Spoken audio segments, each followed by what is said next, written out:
China ने आज तक नहीं कहा कि उसका नंबर 1 एनिमी मैं हूँ, इंडिया है। अगर इंडिया चाइना का कंपैरिजन कर ले तो सच्चाई अगर देखें तो उनके पास वही न्यूक्लियर बम मेरे से ज्यादा है। सिर्फ मेरे कह देने से तो नहीं होगा ना कि नहीं है उनके पास, हमारे पास ज्यादा है, ठीक है ना। ये बोल के कोई फायदा नहीं है।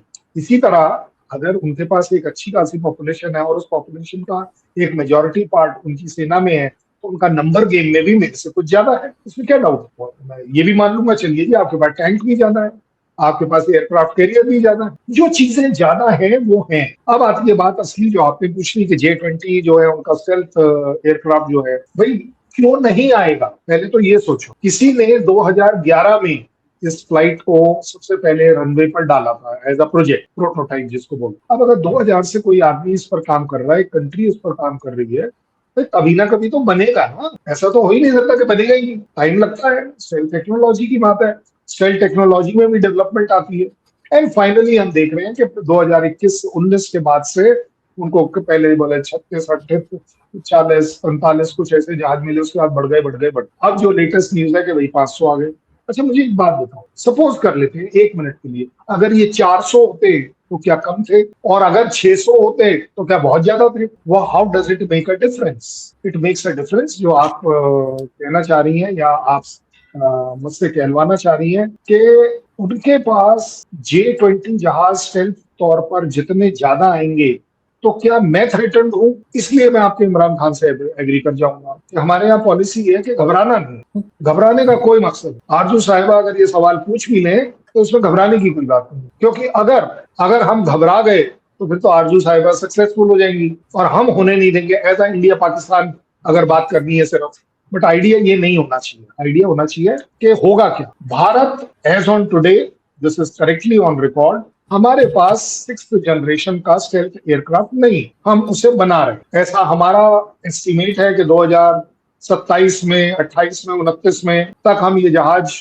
ले आएंगे और तकरीबन 2035 में हम इस जहाज को शायद इंडक्ट कर पाए। चाहे वो 10 इंडक्ट करें या 100 इंडक्ट करें, that will be 2035 will be 2035। But as a planning figure मैं आपको दिखा रहा हूं कि ये हमारी प्लान में। अब मैं कितना स्लो हूं, कितना तेज हूं, कितना क्या हूं, कितना क्या नहीं, अब इसका डिसीजन कौन करे कि इससे मुझे फर्क पड़ता है या नहीं पड़ता। मैं तो आपके साथ जब हम पहले शो कर रहे थे वो गलवान वाले टाइम में, लद्दाख वाले टाइम में, मैं आपको तब भी कहता था और आपके पैनलिस्ट को ज्यादातर आज भी कहूंगा, भाई आपको अगर कहीं कोई सेटिस्फेक्शन मिलने वाला है ये बोलकर या मेरे से सुनकर कि चलिए जी चाइना की फोर्सेस हमसे ज्यादा है, ठीक है ना, अच्छा क्या फर्क पड़ा। ज्यादा या कम का क्या मतलब। भाई ज्यादा या कम का मतलब ये होता है कि यूएस की, एक एग्जांपल दे रहा हूं उससे जल्दी समझ आएगा, एक यूएस की फोर्सेस फार फार सुपीरियर मानी जाती, ईरान की फार फार नॉन सुपीरियर मानी जाती है। लेकिन जब लड़ाई की बात आती है तो आपके सामने है रिजल्ट। 10 दिन, 40 दिन, 50 दिन, 60 दिन, 70 दिन, महीनों में कन्वर्ट हो गई है ये लड़ाई। लेकिन वो फार फार सुपीरियर, जिसके पास 10 एयरक्राफ्ट कैरियर हैं, 85 F-35 हैं, F-22 हैं, B-2 बॉम्बर्स हैं, GBU ग्राउंड बस्टर एमुनेशन है। लेकिन बॉटम लाइन ये तो आपको माननी पड़ेगी कि उस सुपीरियरिटी के बावजूद आज भी यूएस वो 400 450 किलो यूरेनियम ढूंढ रहा है, मिला नहीं है। हर बार बोल जरूर देता है लेकिन मिला नहीं। मैं मानता हूं कि ईरान को उन्होंने अच्छे से डिस्ट्रॉय किया, उस डिस्ट्रक्शन के बाद भी ये तो मानना पड़ेगा कि ईरान खड़ा जरूर नहीं झुका। ये जो कंट्री की कैरेक्टर होती है ना, इसमें नंबर गेम फेल हो जाता। चाइना के पास अगर 500 के बजाय 600 भी होते और 400 भी होते, भाई साहब मुझे नहीं लगता कि इंडिया के ऊपर कोई फर्क पड़ता, सिवाय इसके, एज अ फौजी मैं ये बातें समझता हूं, सिवाय इसके कि अगर आपका जो आपने 6th जनरेशन का स्टेल्थ एयरक्राफ्ट बनाना है उसको थोड़ा अब आप तेज, ये 2035 के बजाय 2030 में आ जाए, 28 में आ जाए, 29 में, आपको उन चीजों को तेज कर। और वो तेज इसलिए नहीं करना चाहिए कि मेरे ऊपर अटैक होने वाला है चाइना, वो तेज इसलिए करना चाहिए कि ये अगेन ये जो एक आर्म्स रेस होती है ना, ये भी एक डेटरेंस के तौर पर, आपके पास न्यूक्लियर है, मेरे पास न्यूक्लियर है, आपके पास स्टेल्थ एयरक्राफ्ट है, मेरे पास स्टेल्थ एयरक्राफ्ट है, आपके पास B-2 बॉम्बर है, मेरे पास भी B-2 बॉम्बर है, आपके पास एयरक्राफ्ट कैरियर है, मेरे पास भी एयरक्राफ्ट कैरियर है, आपके पास सबमरीन है, मेरे पास भी सबमरीन है, आपके पास न्यूक्लियर सबमरीन है, मेरे पास भी न्यूक्लियर सबमरीन है। ये जब काउंटर करते हैं ना एक दूसरे को, तो ये they work like a deterrence, कि ऐसा नहीं है कि आपको फ्री रन मिले। So that is where China realises. और वैसे आप भी लॉजिक लगाकर देख लीजिए कि अगर किसी के पास यूएस, चाइना, रशिया, इन सब की अगर नंबर गेम देखें, इनमें से हर एक के पास 1000 2000 से ज्यादा न्यूक्लियर बॉम्ब है ना। तो भाई उसके पास 3000 है, वो बोलता है मेरे पास 2500 है, उसके पास दो 1800 है, 2000 है, 2200 है। जो पाकिस्तान बोलता है कि मेरे पास 150 200 है, इंडिया बोलता है मेरे पास भी 180 90 200 250 है, जो भी बोलते हैं कोई फर्क। ये क्यों?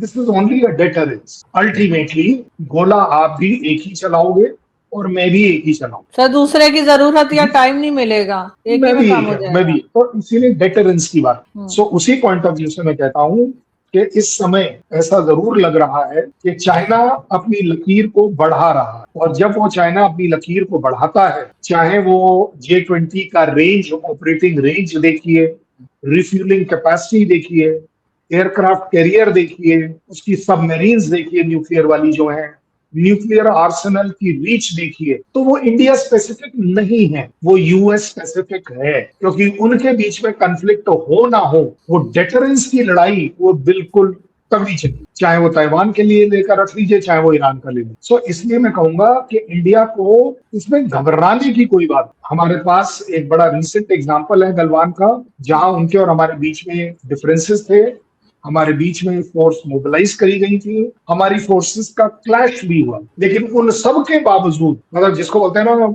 ये एक मिसाल दी जा सकती, इन सब के होने के बावजूद गोली एक नहीं चली। वो देखने वाली गोली नहीं चली। ये तो इसमें कहीं आप बोल देंगे, जैसा आपके यहाँ पर हमेशा बोला जाता है, सर जैसे ही पाकिस्तान के साथ होता है तो आप लोग गोलियां चला देते हो, ठीक है ना।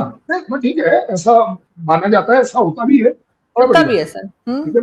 नहीं तो, लेकिन ऐसा होता भी है कि चाइना हम पर गोली नहीं चला, इसको भी तो देखना पड़ेगा ना।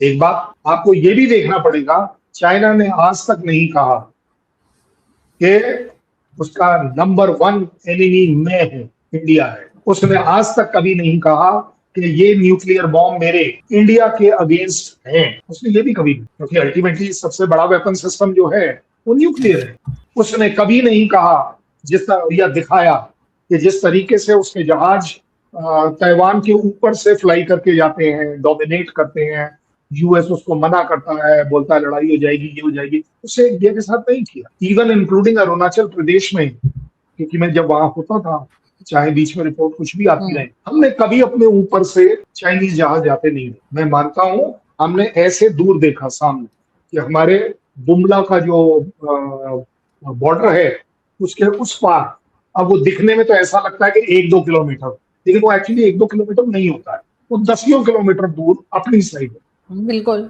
और वो जाते, और मेरे भी मैं जब बुमला में बैठता हूँ, Bumla is actually the boundary pillar between them and us in Arunachal, और जब मेरे जहाज भी जाते हैं तो मुझे कभी ऐसे नहीं देखना पड़ा, क्योंकि मुझे भी अपने जहाजों को ऐसे मुड़कर पीछे देखना पड़ता है कि मेरे जहाज भी पीछे से होकर जा रहे हैं। दैट मीन्स एक दूसरे की जो LAC की बाउंड्री की, एयर स्पेस की कोई भी मर्यादा, ना वो मेरी ब्रेक करता है ना मैं उसकी ब्रेक। इसलिए मैं ये आपको प्रूव कर रहा हूं कि हमें घबराने की कोई जरूरत नहीं इस मामले में। भाई 500 आ गए तो कल सुबह अटैक हो जाएगा। अब ठीक है, पाकिस्तान ने कुछ नहीं देखा, बोल सकते। भाई चाइना ने अपने J20 नाम के लड़ाकू जहाज इतने ज़्यादा बना लिए हैं कि पाकिस्तान वाले खुशी से नाच रहे हैं और बोल रहे हैं कि जो भारत है वो चाइना से डर जाएगा।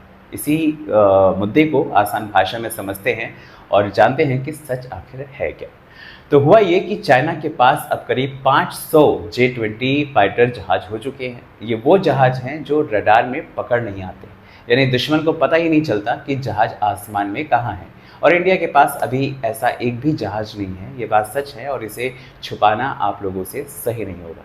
पर भाई इससे पहले कि पाकिस्तानी जो हैं वो और ज़्यादा खुश हों, तो ज़रा पूरी बात आप समझिए कि इंडिया कोई कमज़ोर देश नहीं है। इंडिया ने अपना खुद का स्टेल्थ जहाज बनाना शुरू कर दिया है, नाम है AMCA, और ये जहाज बनने में थोड़ा वक्त ज़रूर लगेगा। शायद 2034 तक ये जो विमान है, ये जो जहाज है वो आएगा, पर जब आएगा तब पूरी दुनिया इंडिया की ताकत देखेगी। और सबसे बड़ी बात दोस्तों ये है कि इंडिया के पास पहले से ही S-400 नाम का ज़बरदस्त डिफेंस सिस्टम है।